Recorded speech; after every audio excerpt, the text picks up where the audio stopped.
So I started my business in the beginning from university. It was just an idea, basically. Well, the business idea was initially dreamt up, if you like, about 7 months ago.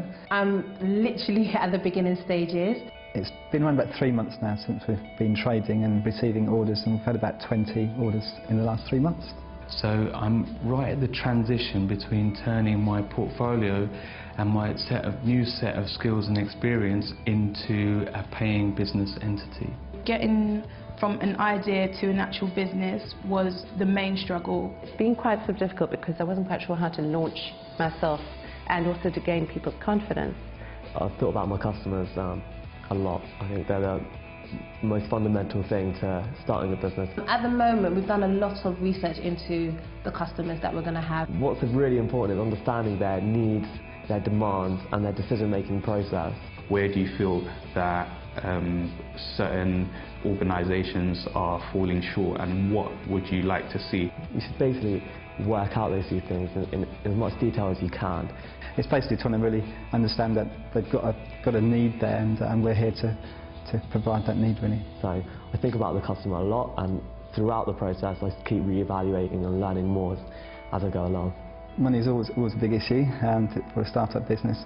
Yeah, it's quite difficult to actually sort of get your own business up and running and work at the same time. I am working part-time, and I'm making sure that when I am working, I'm looking at the hours I'm doing and thinking how much is something going to cost for my business. The way that I'm going to finance my business is really through my own personal savings. I've put some savings aside the last couple of years. But also it's actually quite a low overhead operation. Being a design consultancy, I could literally run that out of my room. I'm doing it at home. I haven't had the hassle or the expenditure of renting a property. For example, I'm renting a premises like an industrial estate or something like that. So there's not a huge amount of overhead there because I'm able to work myself from my office, which is a spare room at home.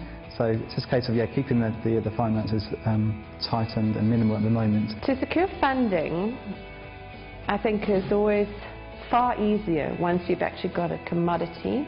Once I've actually proved myself, proved that my service is needed amongst the student community, then I think large organisations will be happy to fund. I think people have a lot more confidence in actual figures and a finite sale rather than an idea or a concept of what you're wanting to do. The proof that I've gone out there and done my research and my homework on things. I think it's quite important to stay on top of things. You need to keep an awful lot of records for HMRC because they can potentially do random checks on you.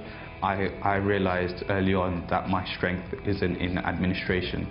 Comes kind of naturally to me, to be honest, because I work part-time in an admin role, so I'm able to see the other side of the coin as well as being a customer. So I spoke to a few people. I met a friend who's very organised, and we started working together. She's now doing the administration, so when I have a big bold idea, she's the one that gets it onto paper. Writing a business plan is important to any business and process, especially if you're looking for investment. If you want to get a loan or bank loan, you really need to have a business plan that is professional and accurate. You need to be looking at your startup, your costs, how much are you going to spend towards the business, your competitors. You have to do your research. Put in as much research as you can and present that information clearly and concisely to show what you're about and what your business is about.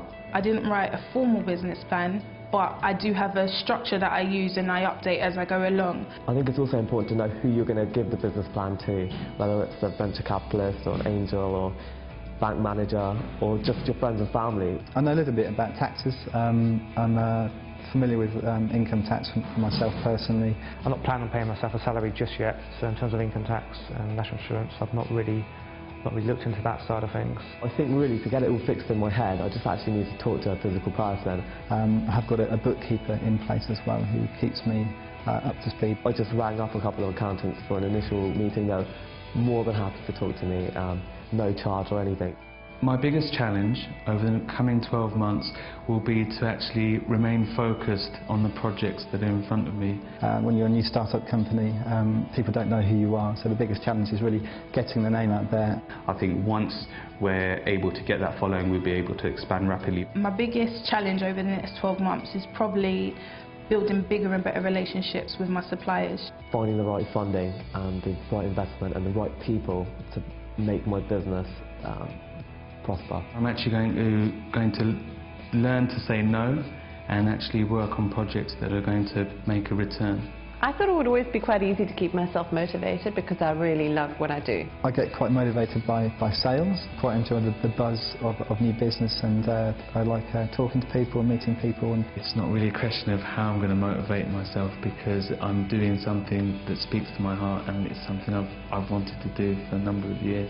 My motivation really comes from my ambition, first of all, but that's supported then by my family and my friends. I think the biggest struggle about trying to stay motivated is when you get influenced by other people. A lot of people don't know how hard it is to run a business, so sometimes they might say, oh, are you sure you really want to do that, and kind of encourage you to go back into regular employment. But once you're focused and you know why you're doing it, it's very easy to keep motivated and keep going.